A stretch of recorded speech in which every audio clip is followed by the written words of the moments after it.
신약성경 마가복음 4장 26절로 29절입니다.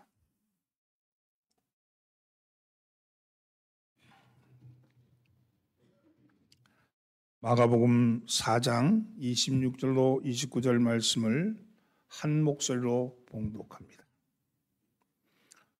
이르시되 하나님의 나라는 사람이 씨를 땅에 뿌림과 같으니 그가 밤낮 자고 깨고 하는 중에 씨가 나서 자라되 어떻게 그리 되는지를 알지 못하느니라. 땅이 스스로 열매를 맺되 처음에는 싹이요 다음에는 이삭이요 그 다음에는 이삭의 충실한 곡식이라. 열매가 익으면 곧 낫을 대나니 이는 추수때가 이르렀음이라. 아멘. 할렐루야. 오늘도 예배에 참여하시는 여러분들을 환영합니다. 옆에 있는 사람 인사 나누시죠. 잘 나오셨습니다. 앞뒤로 은혜 받읍시다. 제가 회장을 맡고 있는 기독교 총연합회는 교파를 초월해서 서로 다른 곳에서 목회하는 목사님들이 모이는 그런 모임입니다. 목사님들이 서로 만나서 목회 정보도 교류하고 서로에게 위로하면서 힘을 얻는 그런 곳이죠. 어떤 목사님이 이런 이 기독교 연합회 모임에 처음 나오게 되었어요. 근데 이런 얘기, 모임에서 이런 얘기 저런 얘기를 나누던 중에 어떤 목사님이 처음 나온 목사님에게 이렇게 물었습니다. 목사님의 교회는 동네에서 힘이 있는 교회입니까? 목사님 교회는 동네에서 힘이 있는 교회입니까? 하고 물었습니다. 그러자 이 목사님은 아주 자신 있게 예 그렇습니다. 우리 교회는 힘이 있는 교회입니다. 이렇게 대답을 했어요. 그러자 다른 목사님이 교인이 많은 모양이죠. 그러니까 목사님이 아니요 매주 한 30명, 40명 모입니다. 이렇게 얘기를 했어요. 그러자 다른 목사님이 교인 중에 부자가 있는 모양이군요. 그렇게 물었더니 아니요 고만고만하게 삽니다. 그럼 그 교회 아주 사회적으로 저명한 인사가 있는 모양이군요. 그랬더니 아니 그렇지도 않습니다. 계속해서 그럼 학벌이 높은 모양이죠 다들? 그랬더니 아니요 다들 고만고만하죠. 그렇게 얘기를 했어요. 그래서 그 이야기를 듣고 있던 목사님들이 힘이 있다는 목사님 말이 뻥이구나 그런 생각이 들었어요. 그래서 이 표정을 보던 이 목사님이 이렇게 얘기합니다. 우리 교인들은 하나님 앞과 사람 앞에 정직합니다. 우리 교인들은 자신을 하나님보다 앞세우고 들지 않습니다. 우리 교인들은 말씀대로 살려고 들고 무슨 일이든지 서로 화합하고 서로 하나 되려고 애씁니다. 우리 교인들은 진심으로 하나님과 이웃을 사랑합니다. 그래서 우리 교회는 강하고 힘 있는 교회입니다. 이렇게 대답을 했답니다. 신앙을 갖는다는 것은요. 이제까지는 우리가 이익에 관심을 뒀지만 지금부터는 하나님께 관심을 둔다는 겁니다. 이제까지는 내 이익을 위해서 관심을 뒀지만 내 주변에 나의 삶에 대해서 관심을 뒀지만 이제는 하나님께 관심을 둔다는 것, 그것이 신앙을 한다는 겁니다. 그렇다면 하나님의 관심을 둔다는 것, 하나님이 관심을 둔다는 것은 무엇일까요? 이건 부흥입니다. 부흥에 관심이 있죠. 하나님 부흥에 관심이 있죠. 하나님의 관심은 우리가 부흥하는 겁니다. 그런데 이 부흥은 우리가 생각하는 부흥과는 다른 부흥입니다. 사람의 숫자와 재정과 조직의 부흥에 관심을 두지만 하나님은 당신의 이름과 당신의 말씀이 지배하는 삶의 모습에 관심을 두고 그것을 부흥이라 그럽니다. 당신이 관심 두는 것, 당신의 뜻이 이루어지는 것, 그것이 우리 하나님께는 부흥인 거예요. 그것을 한마디로 말해서 하나님의 나라다 이렇게 말합니다. 그렇다면 하나님 나라를 살아가는 우리의 모습은 어떤 모습이어야 할까요? 군림하는 모습이 아닌 섬김의 모습, 경쟁이 아닌 협력, 보복이 아닌 사랑, 정복이 아닌 희생과 감동, 사람의 지식이 아닌 하나님의 지혜를 존중하며 사는 삶의 모습, 그것이 그 하나님 나라를 살아가는 삶의 모습인 것이죠. 의인인 채 하는 것이 아니라 죄에 대해서 회개가 있고 사람에게 인정받기보다는 하나님께 인정받으려고 드는 그런 사람들이 모이는 모임이, 그 교회가 바로 하나님의 나라인 것이죠. 바로 그런 교회가 부흥하는 교회입니다. 우리의 신앙이 바른 신앙인가 바르지 아니한 신앙인가를 재는 지표는 우리의 관심과 하나님의 관심이 일치하는가를 살펴보면 알 수 있습니다. 사랑하는 성도 여러분, 하나님의 관심이 여러분의 관심이 되기를 예수님으로 축원합니다. 그런데 하나님의 관심과 우리의 관심이 일치하기 그냥 되는 것이 아니라 먼저 하나님의 관심이 뭔지를 알아야 돼요. 그래야 내가 관심이 일치되는 거 아니겠어요? 하나님의 관심은 그럼 어떻게 알 수 있을까? 하나님의 관심을 어떻게 알 수 있을까? 말씀입니다. 말씀으로 하나님의 관심이 무엇인지를 알 수 있죠. 예수님은 말씀으로 부활하셔서 오늘 나에게 찾아오신 거예요. 예수님은 말씀으로 부활하신 거예요. 그리고 그 말씀이 곧 예수님이시고 그 말씀이 나를 찾아오신 겁니다. 우리는 말씀을 통해서 그분을 만나고 말씀을 통해서 그분이 관심 두는 것이 무엇인지를 알아차리고 말씀을 통해서 그분의 관심을 우리의 관심으로 만들 수 있는 거죠. 예를 들어서 하나님의 관심이 이웃 사랑인데 어떻게 이웃을 사랑해야 하는가? 내 결심으로, 내 힘으로, 내 마음으로, 내 노력으로 그렇게 할 수 있을까요? 그렇게 할 수가 없습니다. 아니, 처음엔 좀 할 수 있는 척하지요. 마음은 원인데 여러분 육신이 약하죠. 설사 또 그렇게 한다 해도 내 힘으로, 내 결단으로, 내 결심으로, 내 힘으로, 내 눈으로 한다 할지라도 조금의 시간이 지나면 하나님께 영광을 돌리는 것이 아니라 자기 자랑의 소리가 내 속에서 일어나는 거예요. 자기를 자랑하려는 마음. 마치 항아리에서 독사가 피리 소리를 듣고 대가리를 솟아 올리듯이 내 안에서 교만이 쑥 올라오는 거예요. 자기 자랑이 올라오는 거죠. 그렇다면 어떻게 우리는 하나님의 관심을, 무엇으로 하나님의 관심을 이루어드릴 수 있을까요? 오늘 이것이 본문의 비유가 주는 답입니다. 오늘 본문은 사복음서 중에서 마가복음에만 나오는 유일한 비유입니다. 흔히 잘 아는 씨의 비유라고 불리는데 예수님이 가르친 비유 중에 사복음서에서 마가복음에만 나오는 복음이에요. 마가복음 4장에 4가지 비유가 나와요. 3절부터 9절까지는 여러 땅의 비유입니다. 여러 땅의 비유를 통해서 이 땅은 우리의 마음을 뜻해요. 우리의 마음. 씨는 같은데 밭이 문제인 거죠. 그래서 돌짝밭이냐 아니면 길가밭이냐 아니면 옥토냐 가시밭이냐, 이 밭을 통해서, 비유를 통해서 우리의 마음밭의 상태를 의미합니다.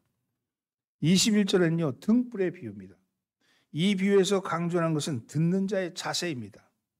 말씀을 들을 때 증인의 자세로 들어야 하고 믿음의 자세로 들어야 하고 감사의 자세로 들어야 한다는 것을 여기 이야기하죠.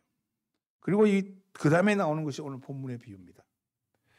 오늘 비유에서는 듣는 사람의 마음밭이나 듣는 사람의 자세에 대한 이야기를 하는 것이 아니라 뿌려진 씨앗, 바로 그 씨앗에 대한 말씀을 하고 있는 거예요.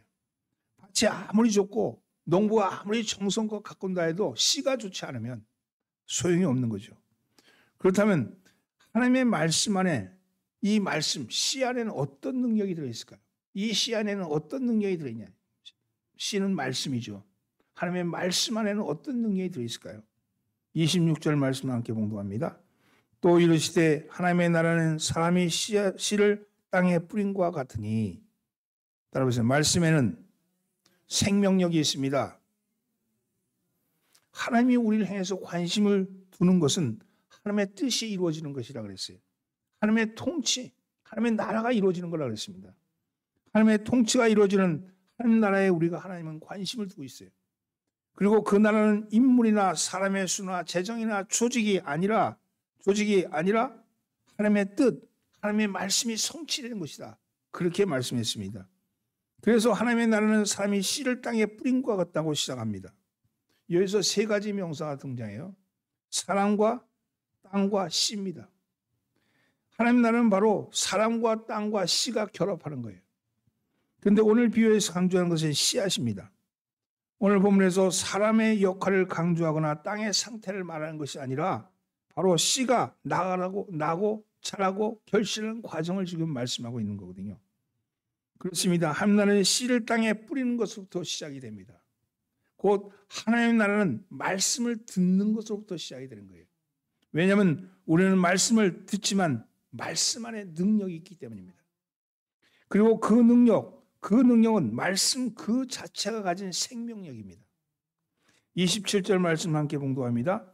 그가 밤낮 자고 깨고 하는 중에 씨가 나서 자라되 어떻게 그렇게 되는지를 알지 못하느니라. 물론 우리가 씨를 뿌린 후에는 거름을 주고 김을 메고 잡초를 뽑습니다. 때로는 물을 주기도 하고 때로는 병충해를 잡기도 합니다. 그러나 씨가 나게 하고 자라게 하는 것은 아니죠. 씨는 씨 자체가 씨 스스로가 하는 겁니다. 실제로 씨는 신비예요. 신비. 과학자들이 인조콩을 만들었대요. 자연콩과 같이 크기도 같았고 모양도 같았고 성분도 전혀 틀리지 않았답니다. 인조콩이죠. 그 인조콩은 영양가도 똑같아요. 그래서 그 콩을 먹는 것과 똑같은 영양가를 먹을 수 있다는 거예요. 근데 그것을 땅에 심고 최적의 환경을 부여했는데 근데 인조콩은 싹을 트지 않았답니다. 왜냐하면 그 속에 생명이 없기 때문이죠. 성분이 같다 그래서 그것이 똑같다지는 게 아니에요. 생명이 있어야 된 거죠. 반면에 이집트의 피라미드에서 곡식의 씨앗이 발견되었답니다. 곡식의 씨앗이 들어있는 항아리가 발견되었는데 그 씨는 수천 년이 지난 거죠. 말라 비틀어진 씨죠. 근데 그 씨를 좋은 땅에 심었더니 놀랍게도 그 씨앗들이 싹을 트기 시작하더래요. 수천 년이 지난 씨앗도 생명이 있는 거예요. 그 안에 생명이 있는 겁니다. 씨가 나서 자라는 것은 씨 안에 생명이 있기 때문인 거예요. 마찬가지로 하나님의 말씀에 생명이 있습니다. 그래서 히브리서 4장 10절을 보면 하나님의 말씀은 살아있고 활력이 있다 이렇게 말씀하죠. 하나님의 말씀에 생명이 있기 때문에 하나님의 말씀은 살아서 역사합니다. 그 누군가가 해서 하는 게 아니라 그 스스로가 살아서 역사하는 거예요. 베드로전서 1장 23절 우리가 거듭난 것은 살아있고 항상 있는 하나님의 말씀으로 되었다 이렇게 말씀하죠. 하나님의 말씀이 거듭나게 하고 하나님의 말씀이 우리에게 생명을 준다는 겁니다. 사도행전 7장 60절에 보면 스데반이 이 말을 하고 자니라 이렇게 끝나요. 스데반은 말씀을 전한 후에 돌에 맞아 순교했습니다. 그러나 그가 전한 말씀은 이 말을 하고 자니라 그러는데 이미 끝났잖아요. 스데반은. 근데 그 던져진 그 말씀이 한 청년의 가슴속에 심겨진 거예요. 그리고 그게 싹이 났잖아요. 그것은 옆에 서서 순교 현장을 보고 있던 돌을 들고 있던 사울이라는 청년입니다. 그 청년의 가슴에 말씀이 들어간 거예요. 그가 이 말씀을 갖고 어떻게 해야지 이런 것도 없어요. 말씀이 그 영혼 속에 들어가자마자 그 말씀이 생명력을 가지고 그 청년을 변화시켰습니다. 그 청년의 이름이 사도 바울이죠. 그렇습니다. 여러분 싹을 틔우고 자라게 하는 것은 사람의 힘으로 하는 게 아니에요. 고린도전서 3장 6절 말씀과 같이 사람은 심고 물을 줄 뿐입니다. 자라게 하는 이는 오직 하나님이십니다. 그러므로 에서 걱정하지 마십시오. 씨를 받아들이기만 하면 돼. 씨를 받아들이기만 하면 돼. 내가 지식이 있어서 경험이 있어서 내가 무슨 능력이 있어서 하는 게 아니라 말씀을 받아들이면 되는 거예요. 좋은 땅이 되면 되는 거죠. 씨가 좋은 땅에 떨어지면 저절로 싹이 나고 자랍니다. 왜냐하면 씨 안에 생명력이 있기 때문입니다. 마찬가지로 우리는 말씀을 받아들이기만 하면 됩니다. 그러면 말씀 그 자체가 살아서 역사합니다. 왜냐하면 말씀에 생명력이 있기 때문입니다. 사람을 거듭나게 하는 생명력이 바로 그 말씀 속에 있다는 거예요. 오늘 이 아침 말씀을 아멘으로 받으시는 여러분의 가슴 속에 말씀의 생명력이 싹트기를 예수님으로 축원합니다. 28절 말씀 함께 봉독합니다. 땅이 스스로 열매를 맺되 처음에는 싹이요 다음에는 이삭이요 그 다음에는 이삭에 충실한 곡식이라. 그래서 말씀에는 성장력이 있습니다. 예수님이 말씀하시기를 땅이 스스로 열매를 맺을까요? 왜 그렇게 할까요? 예수님은 씨가 스스로 열매를 맺는다고 말씀하지 않고 땅이 스스로 열매를 맺는다고 말씀하셨을까요? 애굽의 에집트의 피라미드에서 발굴된 항아리 속의 씨앗을 생각해 보십시오. 수천 년 동안 씨들은 항아리 속에서 씨 그대로 남아 있었습니다. 그러다가 씨가 땅에 뿌려지니까 비로소 그것이 자라서 열매를 맺었습니다.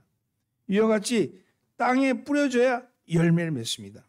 여러분, 역으로 말하면요, 땅에 씨가 뿌려지지 않으면 어떻게 됩니까? 아무리 좋은 땅이라 할지라도, 아무리 좋은 마음밭이라 할지라도 열매를 맺을 수가 없어요. 씨가 들어와야 돼요. 말씀이 들어와야 되는 거예요. 아무리 성품이 좋고, 아무리 인격이 좋고, 아무리 학식이 좋다 할지라도 그 밭에 말씀이 들어오지 않으면 그건 열매 맺을 수 없죠. 좋은 땅에도 씨가 뿌려져야 합니다. 그래야 씨가 자라서 열매를 맺습니다. 그것은 씨 안에 성장력이 있기 때문입니다. 씨가 뿌려지면 요한복음 1장 12절 말씀처럼 영접하는 자 곧 그 이름을 믿는 자에게는 하나님의 자녀가 되는 권세가 주셨습니다. 권세가 주어진다는 거예요. 그렇습니다. 사랑하는 성도는 우리는 씨를 받아들이기만 하면 됩니다. 그 씨를 받아들이면 그 안에 열매를 맺기까지 저절로 자라게 한다는 거예요. 권세가 드러난다는 겁니다. 말씀 안에 성장력이 있기 때문에 그렇습니다. 다른 말로 하면 우리 속에 말씀이 들어오면 우리가 열린 마음으로 받아들이면 그 말씀 자체가 성장력을 가지고 자란다는 거예요. 나는 배우지 못했다고, 나는 글을 잘 모른다고, 나는 교리에 대해서 도통 이해하지 못한다고 자책하지 마십시오. 말씀 안에 성장력이 있습니다. 그 성장력이 우리를 자라게 하는 거예요. 그런데 곧이어 나오는 처음에는 싹시요, 다음에는 이삭이요, 그 다음에는 이삭에 충실한 곡식이라 이렇게 말씀하죠. 이건 말씀이 성장하는 과정, 그 열매 맺기까지의 과정을 얘기합니다. 예수님은 씨가 나서 성장한 과정을 세 단계로 요약해서 설명했죠. 처음에는 싹시요, 그 다음에는 이삭이요, 마지막에는 충실한 곡식이다 이렇게 말씀합니다. 여기서 예수님이 강조한 것은 무엇일까요? 씨에는 성장력이 있습니다. 씨는 좋은 땅에 뿌려지면 이삭이 되고 충실한 곡식이 되기까지 절대로 멈추지 않습니다. 곡식이 되기까지 자라는 거예요. 그리고 그래서 계속해서 성장한다는 겁니다. 빌립보서 1장 6절 말씀, 너희 안에 착한 일을 시작하신 이가 그리스도 예수의 날까지 이루실 줄을 우리가 확신하노라. 주님의 날에 이를 때까지 우리는 성장하게 되어 있다는 겁니다. 사랑하는 성도는 우리가 해야 할 일은 말씀을 받아들이는 거예요. 그 말씀을 내 말씀으로 받아들이는 겁니다. 아, 그 말씀이 내 말씀이구나, 나를 향한 말씀이구나 하고 받아들이는 거예요. 순수하게 받아들이면, 말씀을 순수하게 받아들이면 나머지는 하나님이 책임지시고 자라게 하신다고 말씀합니다. 하나님의 말씀이 살아역사하며 이삭이 충실한 곡식이 되기까지 계속해서 자라게 합니다. 따라서 날마다 말씀을 사모하고 내 말씀을 먹기를 사모하십시오. 그러면 그 말씀이 여러분들의 신앙을 성장시키고 성숙케 할 줄 믿습니다. 오늘도 여러분 안에 말씀이 성장하고 있음을 감사하며 하나님께 영광 돌리기를 예수님으로 축원합니다. 29절 말씀입니다. 함께 봉독합니다. 열매가 익으면 곧 낫을 대나니 이는 추수 때가 이르렀습니다. 따라서 말씀에는 결실력이 있습니다. 씨에는 생각했어요. 그래서 씨가 뿌리면 그 씨는 싹을 틔우죠. 또한 씨에는 성장력이 있다고 그랬어요. 그래서 씨는 이삭의 충실한 곡식이 때까지 계속해서 성장한다고 그랬습니다. 그러나 씨는 싹이 나서 끊임없이 자라게만 하는 것은 아닙니다. 씨에는 가장 중요한 결실력이 있다는 거예요. 그래서 이삭의 충실한 곡식이 되면 씨는 더 이상 자라지 않습니다. 그 대신에 열매를 잇게 만들죠. 사람이 씨를 땅에 뿌리는 이유는 씨에 있는 결실력을 궁극적으로 보기 위해서입니다. 결실을 맺지 못하는 씨, 그 열매라면 아무 소용이 없는 거죠. 풀에 불과한 거 아니겠어요? 결실을 맺게 하기 위함입니다. 열매가 익으면 곧 낫을 된다는, 낫을 되는 이유가 무엇입니까? 이런 추수 때가 이르렀습니다. 추수하기 위함입니다. 오랫동안 이 때를 기다려왔습니다. 그러므로 지체할 이유가 없습니다. 이 열매가 익으면 곧 낫을 되고 추수를 합니다. 그러면 여기서 낫을 되는 이는 누구입니까? 논리적으로 보면 가장 자유로운 사람은 26절에 나오는 사람, 그 씨를 땅에 뿌린 사람이겠죠. 그러면 씨를 뿌린 사람에게는 추수의 기쁨이 있는 거 아니겠어요? 올바른 농부는 씨에서 결실력이 있다는 사실을 압니다. 그래서 야고보서 5장 7절 말씀같이 농부는 땅에서 나는 귀한 열매를 바르고 추수 때까지 길이 참는 거죠. 그 농부가 누구예요? 하나님이시죠. 하나님은 우리가 결실을 맺기까지 오래 참고 기다리십니다. 우리가 결실 맺기까지 기다리시는 거죠. 사랑하는 성도는 우리는 하나님이 관심 두는 일에 관심을 두어야 합니다. 하나님이 관심 두는 일은 무엇입니까? 하나님의 나라입니다. 그런데 그 하나님 나라는 어떻게 이루어지는 것일까요? 우리의 힘으로, 우리의 노력으로, 우리의 수고로, 우리의 헌신으로? 아닙니다. 아닙니다. 하나님의 말씀으로 이루어지는 겁니다. 그런데 그 말씀은 어떤 정보나 지식이 아니에요. 그 마치 씨와 같이 말씀 그 자체가 능력입니다.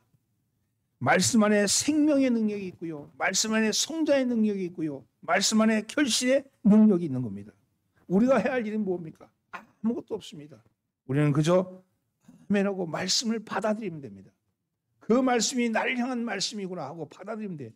말씀을 녹여야 되는 거예요. 말씀을 내 삶 속에 녹이는 게 뭐냐? 묵사인 거예요. 말씀을 내 말씀 속에 녹여내는 일, 씨앗을 발화시키는 일, 그것은 뭐예요? 여러분 씨가 어떻게 발화됩니까? 수분이 있어야 돼. 수분, 그죠? 수분이 있어야 돼. 수분이 없으면 말라비틀어진 씨앗은 발화하지 않습니다. 여러분 수고의 땀과 여러분 눈물이 바로 여러분 이 씨가 발화하는 거예요. 내 말씀을 받기 위해서 수고하고 수고의 땀과 지금 헌신의 땀과 그리고 눈물이 있어야 합니다. 기도하고 간구하고 참여하고 그래서 끊임없이 내 말씀에 적응시키기 위해서 끊임없이 하는 그 일이 바로 여러분 생명에 있는 그 씨가 발화하는 순간이죠. 나머지는 하나님이 하십니다. 말씀이 스스로 살아 역사하며 말씀이 스스로 성장하며 말씀이 결실을 맺게 합니다. 여러분 이 말씀을 아멘으로 받아들이면 여러분의 삶이 온전히 주님께 맡겨진 삶이 될 줄 믿습니다. 그런 삶이 되기를 예수님으로 축원합니다. 오늘 우리는 자라는 씨의 비유를 통해서 예수님 안에 있는 말씀의 능력을 알았습니다. 예수님은 말씀을 부활하셨다 했잖아요. 부활하신 예수를 만나기 위해서는 말씀을 만나는 거예요. 말씀을 만난다는 거는요. 내 말씀을 먹어야 되잖아요.